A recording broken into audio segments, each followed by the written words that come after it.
महंगी देवरानी। नेहा एक मिडिल क्लास की फैमिली से बिलोंग करती थी, पर उसकी शादी एक अच्छे घर में होती है। क्योंकि नेहा मिडिल क्लास से थी, इसलिए उसे पैसों की कदर थी। पर नेहा की देवरानी सुरभि एक अच्छे घर से थी और नेहा की देवरानी को आया भी कुछ ही दिन हुए थे। पर सुरभि अपने ससुराल आते ही अपने संस्कार और स्वादिष्ट खाना बनाने की कला से घर वालों का दिल जीत लेती है। सच में बहू, तेरे हाथों में तो जादू है। मुझे जैसी बहू चाहिए थी, भगवान ने बिल्कुल वैसी ही बहू मुझे दी है। सच में सुरभि, तुम्हारे हाथों में तो जादू है। इतना अच्छा खाना तो मैं भी नहीं बना पाती। दीदी, खाने में स्वाद तो होगा ही ना, जब अच्छी और महंगी क्वालिटी के सामान इसमें जाएंगी तो। मैंने सारे मसाले MDH के ही लिए थे, वो भी महंगे वाले। यहाँ तक कि सब्जियां भी मैंने नितिन जी से ही मंगवाई थी, वो भी मॉल से। सारी सब्जियां ताजी है, एकदम फ्रेश सब्जियां खाने से कोई बीमारी भी नहीं होगी। क्या तुमने फिर से सारा सामान मॉल से मंगवाया? लेकिन रसोई घर में तो सारा सामान पहले से ही रखा हुआ है और सारे अच्छी क्वालिटी के ही है, कुछ भी खराब नहीं है घर में। आप सही कह रही हैं दीदी, घर में सारी चीजें रखी है, पर सब्जियां फ्रेश नहीं लग रही थी।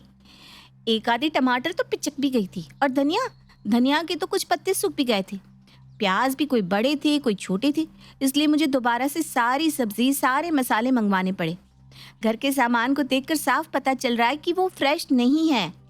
अरे कोई बात नहीं बहू, तुझे जो ठीक लगे तो वो करना। अगर सब्जियां सड़ गई थी तो अच्छा हुआ जो तूने मंगवा ली। अब कल किसी को मार्केट नहीं जाना पड़ेगा। फिर क्यों माँ जी? सब्जियां तो मैंने सिर्फ अभी के लिए ही मंगवाई थी। सब्जियां तो हमें फ्रेश बाजार से जाकर तुरंत बनानी चाहिए, इसलिए कल की सब्जियां लानी होगी। अब एक दिन पहले तो सब्जी लाकर घर में नहीं रख सकते ना। अगर हम 1-2 दिन पहले रख लेंगे तो सब्जियां फ्रेश कैसे रहेंगी? और घर में जो पहले की सब्जी रखी थी, क्योंकि वो खराब हो गई थी, इसलिए वो सारी मैंने फेंक दी है। क्या तुमने वो सारी सब्जियां फेंक दी बिना देखे? अरे जो खराब हो गई थी सिर्फ उन्हें फेंकती ना, सारी सब्जी को फेंकने की क्या जरूरत थी? ये तो फिजूल खर्ची है माँ जी।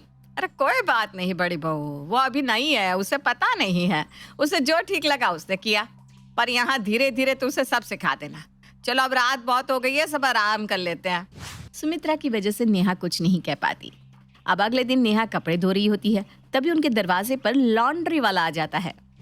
मैम साहब, मैं आ गया। जितने भी कपड़े हैं जल्दी से दे दो, मुझे अगले घर में भी जाना है। माफ करना भाई साहब, पर हमें अपने कपड़े लॉन्ड्री में नहीं देने। आपको यहाँ बुलाया किसने? अरे दीदी, इन्हें मैंने बुलाया है। देखिए ना, घर में कितने सारे कपड़े हैं और मशीन से सही से साफ भी नहीं होते कपड़े। और कुछ कपड़े तो ऐसे हैं जिन्हें मशीन और हाथ से धोना भी नहीं चाहिए, इसलिए मैंने लॉन्ड्री वाले को बुला लिया है। एक काम तो हमारा कम होगा। भाई साहब, आप ये सारे कपड़े ले जाओ। इस तरह सुरभि घर के सारे गंदे कपड़े लॉन्ड्री वाले को दे देती है। लॉन्ड्री वाले के जाने के बाद सुरभि